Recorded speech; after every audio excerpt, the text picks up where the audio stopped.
नारायण के पास पहुंचे। भगवान ने कहा क्या बात नारायण क्यों दोबारा आए? बोले प्रभु एक छोटा सा मेरे पे उपकार कर दीजिए। नारायण ने कहा नहीं नारद उपकार की कोई बात नहीं है, आप कार्य बताइए, मैं तो कार्य करने के लिए तैयार हूं, उपकार की बात कहां से आ गई? बोले प्रभु मुझे थोड़ा सा आपका रूप चाहिए।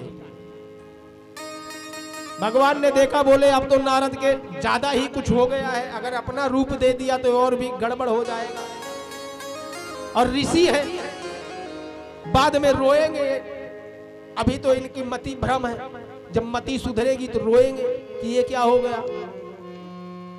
तो भगवान नारायण ने फिर एक खेल खेला। बोले हे सरस्वती नारद की जिह्वा पे जा करके बैठ जाओ और वो कुछ ऐसा कहे जिससे मैं इनका उद्धार कर सकूं। तब तक तो नारद जी ने कही दिया भगवान नारायण से क्या कि जेहि विधि होहि नाथ हित मोरा, जेहि विधि होहि नाथ हित मोरा, करहु सुबेद्य दास मैं तो, करहु सुबेद्य दास मैं तोरा, करहु सुबेद्य दास मैं तोरा, करहु सुबेद्य दास मैं तोरा। और जब इतना कहा तो भगवान ने कहा जेहि विधि होहि परम हित नारद सुनो तुम्हार, और सोई हम करब न आन कछु बचन न मृष्णा हमार। हे नारद अब जैसे तुम्हारा भला हो सकेगा मैं वही कार्य करूंगा। और नारद जी को बना दिया बंदर। भगवान नारायण ने नारद जी को बंदर बना दिया। एक बात और अद्भुत है, गुरुदेव भगवान कहते हैं कि नारायण जिसको अपनी शरण में लेना चाहते हैं तो उसको बंदर ही बना देते हैं, और यहां नारद को भी बंदर ही बना दिया। नारद जी वहां से आए, भगवान शिव को पता चला तो भगवान शिव ने अपने 2 गण भेज दिए। बोले जाओ देखो नारद क्या कर रहे हैं, मुझे पल पल की खबर चाहिए। अब नारद जी के शिव जी के 2 गण नारद जी के साथ हो लिए, एक इधर एक इधर, और नारद जी के ऐसे मुंह देखे और हंसे मुस्कुराए। नारद जी ने गणों से पूछा तुम क्यों मुस्कुरा रहे हो? बोले देव ऋषि आपके जैसा सुंदरता तो पूरे इस तीनों लोकों में किसी के पास है ही नहीं। नारद जी ने कहा ये भगवान ने हमें अपना रूप दे दिया है इसलिए सुंदरता है। गणों ने पूछा भगवान कहाँ जा रहे हो? नारद जी कहाँ चल पड़े? बोले मैं वहीं शील निधि जा रहा हूं नगर। बोले क्यों? बोले वहां शील कन्या का विवाह हो रहा है और हो सकता है मेरा वर्ण हो जाए। अब दोनों गण नारद जी के साथ लगे और पहुंच गए शीलनगर। जब शीलनगर पहुंचे तो नारद जी सिंहासन पर विराजमान हो गए। नारद जी सिंहासन पर विराजमान हुए तो इतने दोनों गण, एक गण इधर खड़ा हो गया नारद जी के सिंहासन के, और एक बगल में उधर खड़ा हो गया। समय हुआ, कन्या जो है बरमाला लेकर के निकली, और जब कन्या बरमाला लेकर के निकली तो जिधर नारद जी बैठे थे कन्या उधर गई नहीं। जब नारद जी का मुंह देखा उसने तो दूर हो गई, बोली इस लाइन में ही नहीं जाऊंगी, दूसरी लाइन में चली गई।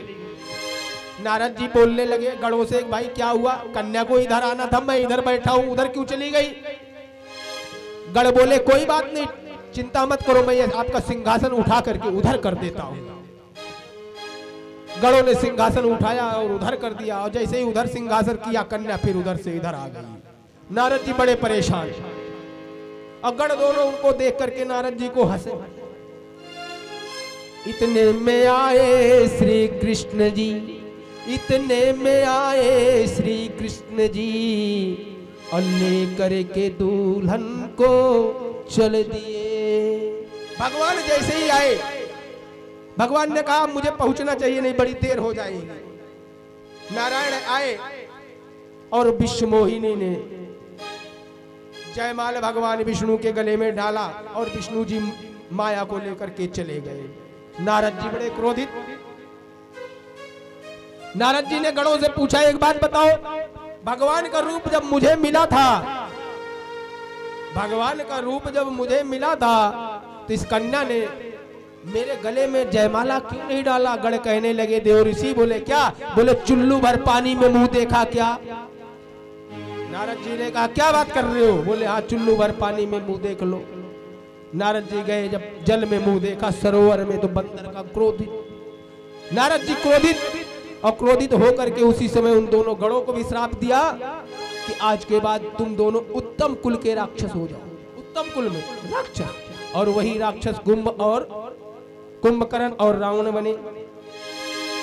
और भगवान को भी जाकर के श्राप दे दिया कि हे प्रभु, जिस तरह से मैं एक नारी के वियोग में मेरा ही यह दुर्दशा हुई है, मैं बंदर बना दिया मुझे, तो उसी तरह से आप नारी के विरह में जब होंगे तब बंदर ही आपका साथ देंगे। तो कहते मरकट बदन भयंकर देही, ऐसा हो गया था नारद जी का जो बदन था, ऐसा हो गया था विकराल। और देखा तो हृदय क्रोध भाती ही। कन्या ने जब देखा तो बड़ा क्रोध हुआ। भगवान ने नारद को शांत किया, और शांत करने के बाद जब नारद को ज्ञान हुआ और अहंकार का जब पर्दा हटा, काम का पर्दा जब हटा, तो नारद जी ने क्षमा और प्रार्थना मांगने लगे। बोले प्रभु हमें क्षमा कर दो। भगवान ने कहा क्षमा करने की कोई आवश्यकता नहीं है, क्योंकि अब तुम्हारे फोड़े का ऑपरेशन हो गया है, अब कोई दिक्कत नहीं है, इसलिए अब तुम बिल्कुल फिट हो और अपने कार्य कर सकते हो। और मुझे जो आपने आशीर्वाद दिया है देवऋषि नारद, तो ये तो प्रबल होनी थी और ये तो होना था, इसलिए ऐसा हुआ है। आप बिल्कुल चिंतित न हो, निश्चिंत हो जाए। तो श्री राम जय राम जय जय राम, श्री राम जय राम जय जय राम, जय राम जय जय राम, श्री राम जय राम जय जय राम, जय सिया राम जय सिया राम, जय सिया राम जय सिया राम, श्री राम जय राम, श्री राम जय जय राम, मंगल भवनय मंगलहारी, मंगल भवनय मंगलहारी, बहु सुदशरथ अजिर बिहारी, प्रभु सुदशरथ अजिर बिहारी, राम सिया राम जय जय राम, राम सिया राम जय जय राम, राम सिया राम राम सिया राम जय जय राम।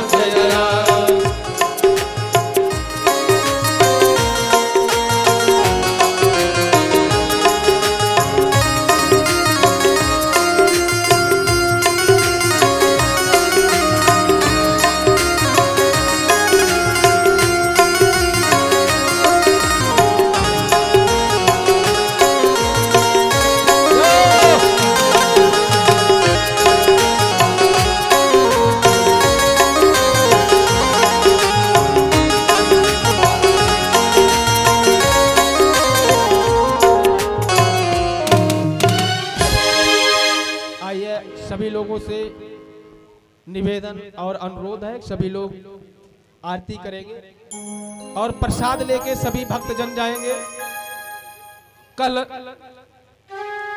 इसी समय कथा का प्रारंभ होगा और ज्यादा से ज्यादा लोग कथा का श्रवण करें। यहाँ पर आकर के आरती सभी के पास पहुंचेगी, सभी लोगों के पास में आरती पहुंचेगी। सभी लोग प्रसाद लेके जरूर जाइएगा अपने घर। ओम ज्वालामालिन्यै नमः, ओम रत्नेश्वर्यै नमः।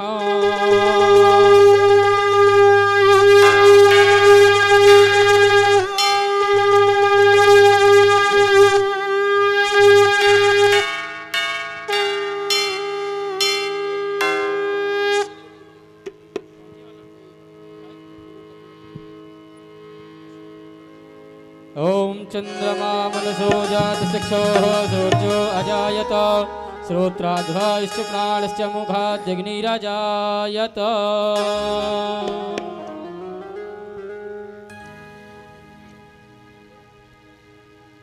आरती श्री रामायण जी की,